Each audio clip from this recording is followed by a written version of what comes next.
Assalamualaikum warahmatullahi wabarakatuh. Jumpa lagi kita dalam kuliah kualitas air aquaculture, di mana pada kesempatan ini kita akan bahas satu topik bahasan persiapan air dalam budidaya udang. Pada pokok bahasan ini terdapat 3 sub pokok bahasan. Yang pertama persiapan tambak, yang kedua persiapan air, dan yang ketiga nanti kita akan membahas tentang filamentous algae atau sering kita sebut dengan lumut. Persiapan air ini sangat penting karena dapat mendukung atau dapat meningkatkan keberhasilan dalam budidaya udang ini. Sebelum kita melakukan persiapan air, tentu kita harus persiapan dulu tambak kita. Yang pertama, pembersihan dasar kolam dari lumpur atau limbah organik dari siklus sebelumnya.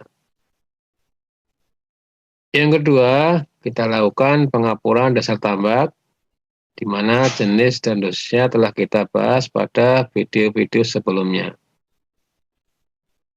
Berikutnya kita cek kelengkapan jembatan anco, di mana idealnya satu tambak ini memiliki 3 jembatan anco pada 3 sisi yang berbeda.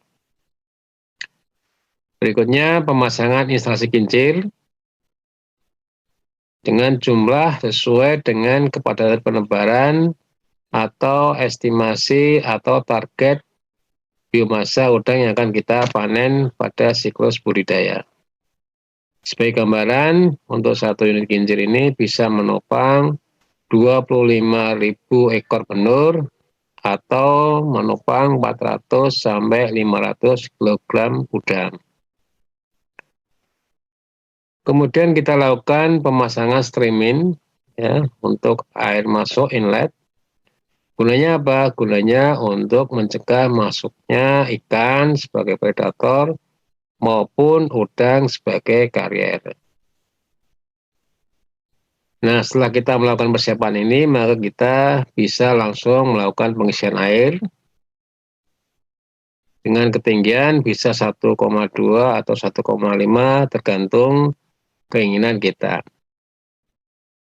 Untuk persiapan hari ini kita menggunakan desinfektan, ya. Biasanya kita menggunakan 2 jenis. Yang pertama dari jenis Crustacide, ya, Crustacide, dan yang kedua nanti kita menggunakan desinfektan berupa kaporit. Kita bahas dulu yang Crustacide, ya. Setelah kita melakukan pengisian air, ya, ketinggian 1,2 atau 1,5, maka hari berikutnya kita aplikasi kopri sulfat dengan tujuan untuk membasmi lumut maupun ganggang yang ada di dalam tambak.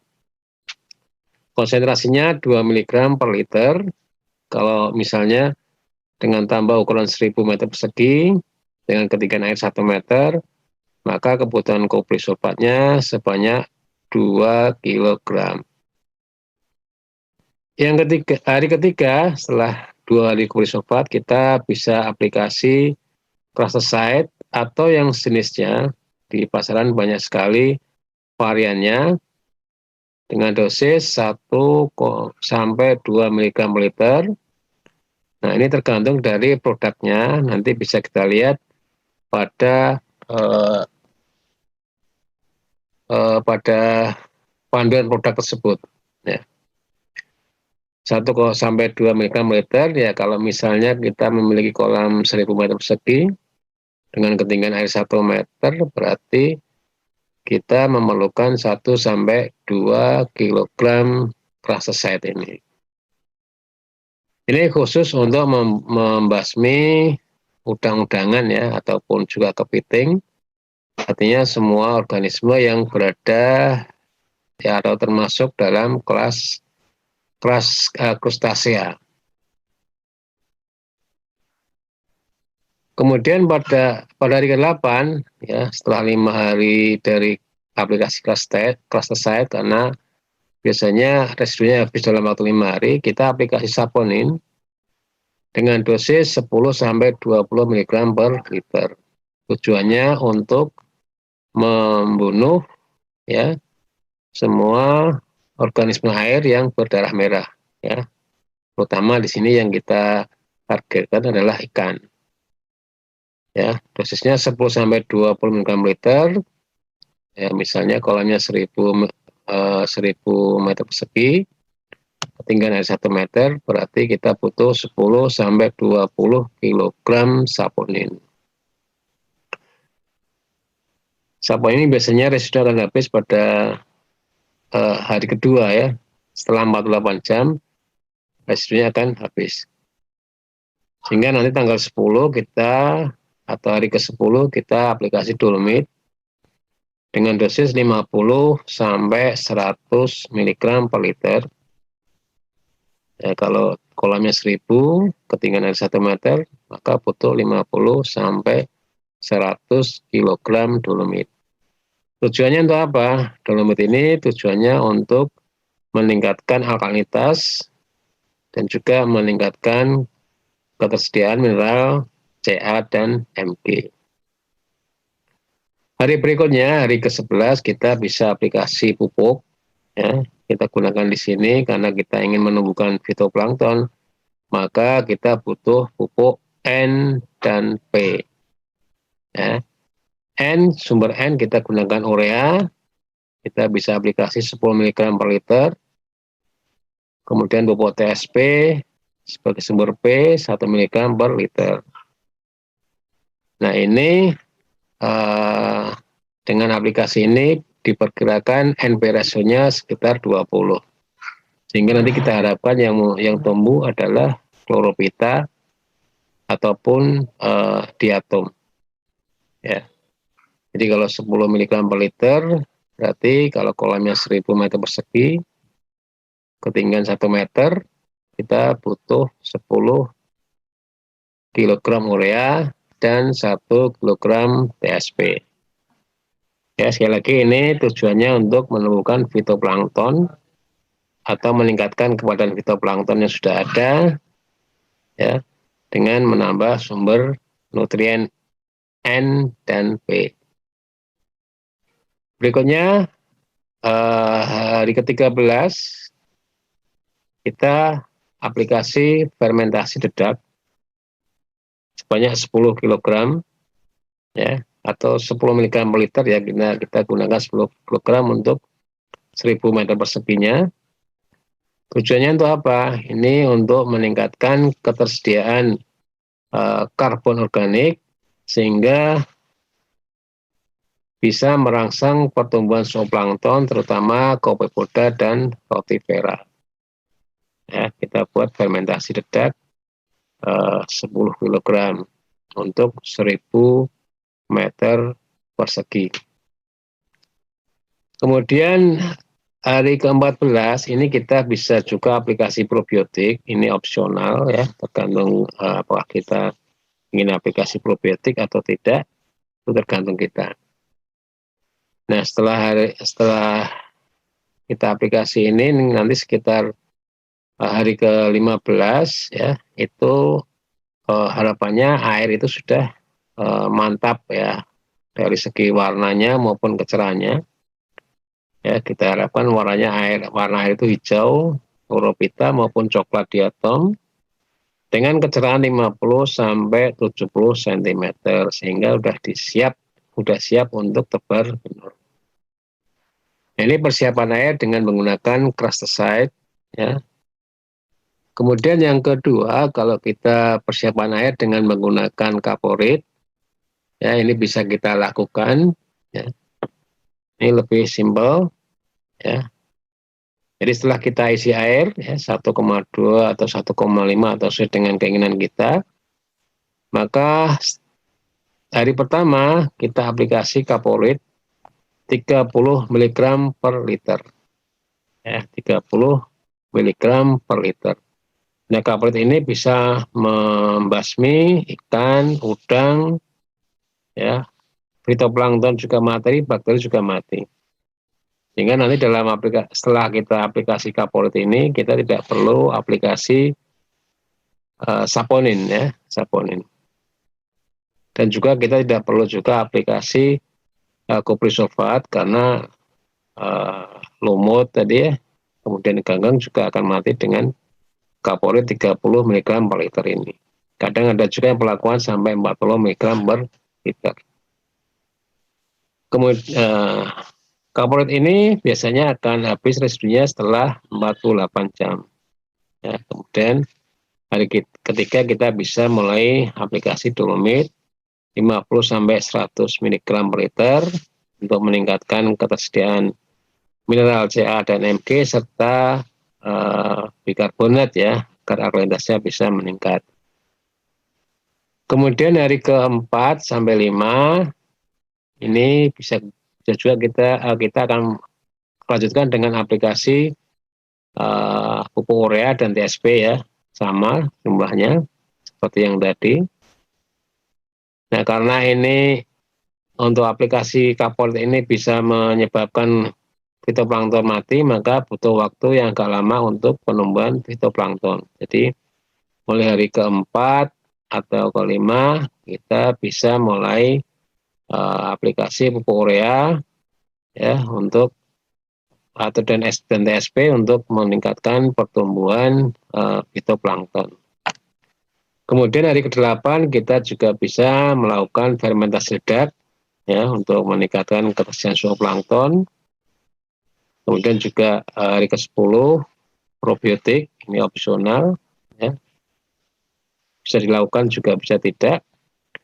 Nah, nanti harapannya setelah hari ke-14 itu warna air sudah hijau atau coklat ya, hijau koropita dan coklatnya coklat diatom dengan kecerahan 50-70 cm sehingga sudah siap untuk dilakukan penebaran penur.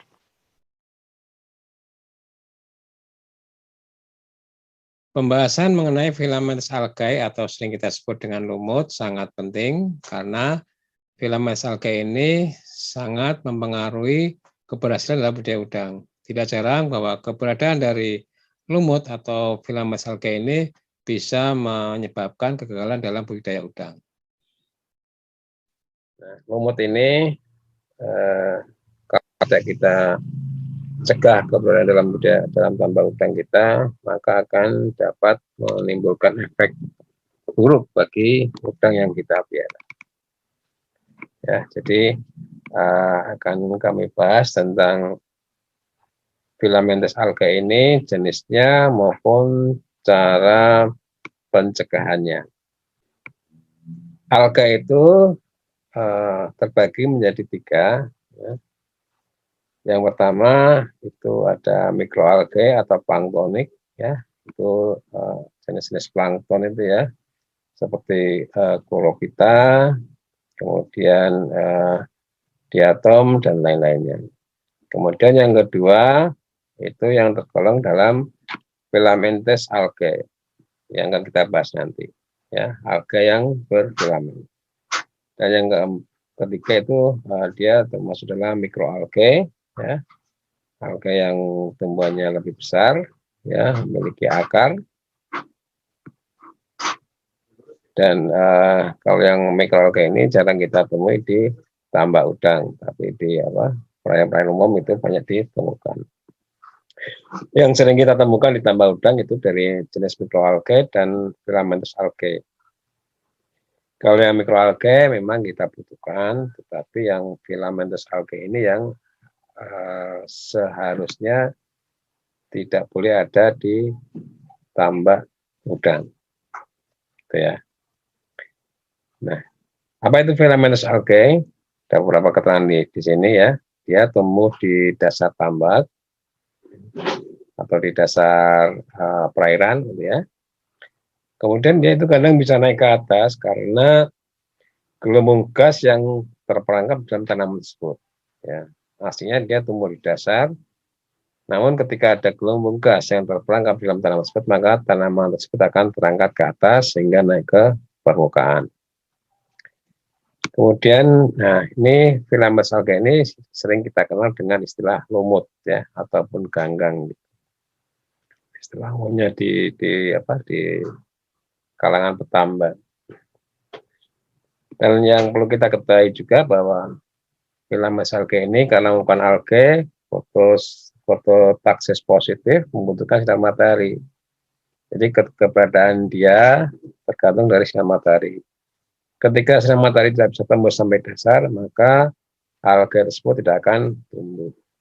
Ya, sering kita alami, kita jumpai ketika airnya bening, kemudian planktonnya mulai tumbuh, ya, sinar matahari tidak bisa tembus ke dasar, filament sel ini akan mati, sehingga akan membusuk. Ini contoh-contoh dari mikroalga yang sering kita jumpai di tambak. Yang pertama ini sering kita disebut dengan waternet, ya, hydrodiction. Ini sering kita jumpai ini.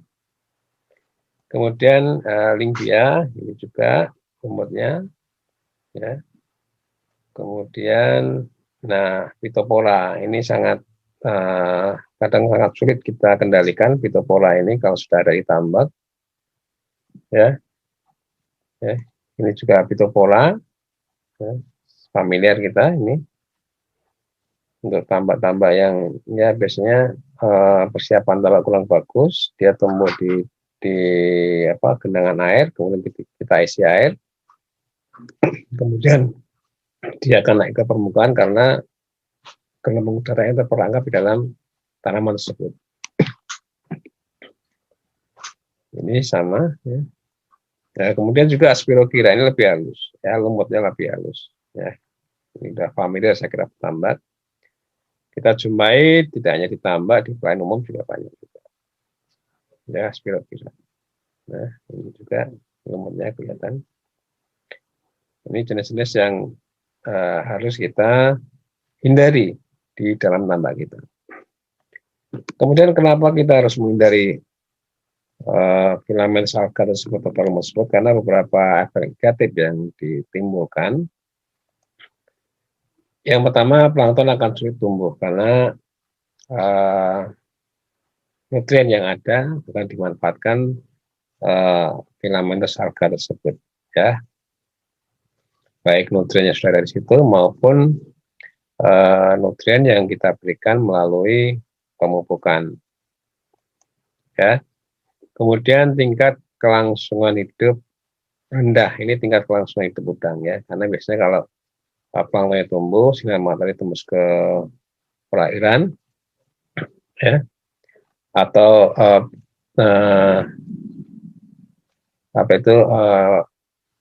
lumut tadi mati karena menyebabkan banyaknya amonia dan juga H2S, menyebabkan stres pada udang sehingga tingkat kelangsungan hidupnya rendah, ya, tingkat kelangsungan hidup rendah. Berikutnya tadi, ya, ketika lumut mati akan meningkatkan amonia dan H2S di tambak kita, ya. Ini kalau sudah dia banyak ditambak, kemudian planktonnya sudah mulai tumbuh dengan baik, lumutnya akan mati, ya, akan terurai menjadi amonia dan juga H2S. Kemudian penyebab munculnya lumut di tambak itu apa? Ya, penyebabnya. Ya, ada beberapa sebab di sini. Yang pertama, pengeringannya belum tuntas, ya, masih ada genangan. Kemudian kita masukkan air. Atau masih ada genangan, tidak kita tuntaskan, kemudian tumbuh lumut di situ, air tetap kita masukkan, ya, nanti bisa tumbuh itunya lumutnya itu. Kemudian pengisian airnya bertahap, jadi mungkin satu hari ini kita isi 50, kemudian beberapa hari berikutnya baru kita penuhi. Nanti sinar matahari ketembus ke bawah sehingga akan merangsang pertumbuhan lumut tadi. Jadi sebaiknya pengisian air itu harus satu hari full, gitu, ya. Satu hari full 120 cm misalnya, itu harus betul-betul full, jangan sampai bertahap 50 cm dulu, baru besoknya atau beberapa hari kemudian dipenuhi, gitu, ya. Ini akan merangsang pertumbuhan lumut. Berikutnya, planktonnya tidak cepat tumbuh karena kita tidak sesegera mungkin untuk melakukan pemupukan, ya. Air masih bening lama, gitu, yang tumbuh adalah lumutnya yang lebih cepat. Planktonnya tidak tumbuh karena tidak kekurangan nutrien, ya, pokoknya kurang, pokok N terutama N dan P-nya itu dari nitrogen dan fosfornya itu yang perlu disuplai untuk meningkatkan atau mempercepat pertumbuhan fitoplankton. Ya.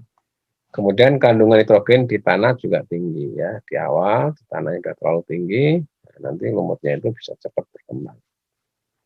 Ya. Nah ini yang penting juga bahwa lumut tidak akan tumbuh kecuali ada sinar matahari karena dia membutuhkan sinar matahari itu. Jadi sinar matahari tembus sampai dasar tambak. Ini yang bisa menyebabkan lumut itu akan tumbuh dengan cepat di situ. Ya, itu penyebabnya. Kemudian cara pencegahnya bagaimana ini yang penting ya, cara pencegahnya ya, ini penting ya pencegahnya karena kalau sudah lumut sudah muncul di tambak ini agak kerepotan kita mengatasinya ya. Kita mau aplikasi bahan kimia nanti takutnya pertama efeknya pada udang, kemudian yang kedua ketika lumutnya mati justru akan memperburuk kualitas air ya, amoniaknya tinggi, H2S-nya tinggi. Ya, jadi lebih baik kita pencegahan dulu. Ya. Palingan dasar tambak yang sempurna. Pertama. Kemudian yang kedua, pemasukan air langsung sampai penuh ya, langsung sampai penuh. Kemudian ketinggian air minimal 120 cm ya untuk tambak udang kita 120 cm. Ya, supaya tadi sinar matahari tidak bisa bisa tertahan di badan air ya, tidak tembus ke bawah. Kemudian, nah ini ya kita aplikasikan algacide atau herbicide, ya, aplikasi kuprisulfat pentahidrat ya, ini karena ada 5,2O-nya ini, CO4 5H2O, kuprisulfat pentahidrat. Ya, aplikasinya berapa kalau kuprisulfat ini? Nah, ini tergantung dari konsentrasi alkalinitasnya berapa di situ dibagi 100 ya. Misalnya alkalinitasnya 150 ppm, nah ini 150 ppm dibagi 100 menjadi 1,5 ppm. Dan biasanya kita untuk tambah-tambah yang tidak ada pengurangan kos air, nah kita buat simpel aja, jadi kita buat pelakuan 2 ppm ya, 2 ppm cukup ya, 2 ppm itu biasanya sudah bisa mengatasi munculnya lumut ini. Oke, kemudian berikutnya fitoplankton harus segera ditumbuhkan ya. Jadi setelah pengobatan, sterilisasi, kita langsung pelakuan pupuk ya, pupuk nitrogen maupun pupuk fosfor itu harus kita aplikasikan. Ya, kita ditambah untuk mempercepat pertumbuhan fitoplankton sehingga airnya terbentuk, sinar matahari tidak bisa langsung tembus ke bawah atau ke dasar tambak. Ya, itu cara pencegahannya. Ini adalah contoh dari kuprisulfat pentahidrat ya, warnanya biru. Ya. Ini bisa kupri ini bisa tembaga ini, ya, tembaga sulfat ini bisa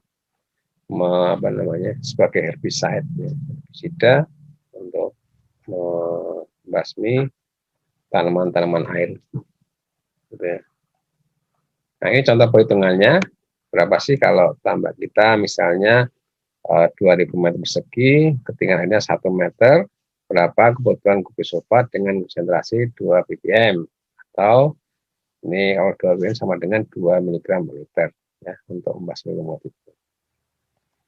Ini kita hitung dulu volume airnya, ya, itu 2000 meter kubik ya, atau kita biar mudah kita jadikan liter 2 juta liter, 2 juta liter. Kemudian kebutuhan kuprisulfat pentahidratnya itu kan 20 mg per liter sekali volumenya. Ya, volumenya jadi 4000 mg. Miligram itu berarti itu 4 kg. Jadi kita aplikasikan 4 kg untuk tambak luas 2000 meter persegi. Demikian tadi pembahasan mengenai persiapan air dalam budidaya udang. Semoga apa yang saya sampaikan bisa dipahami dan bermanfaat. Saya akhiri, wassalamualaikum warahmatullahi wabarakatuh.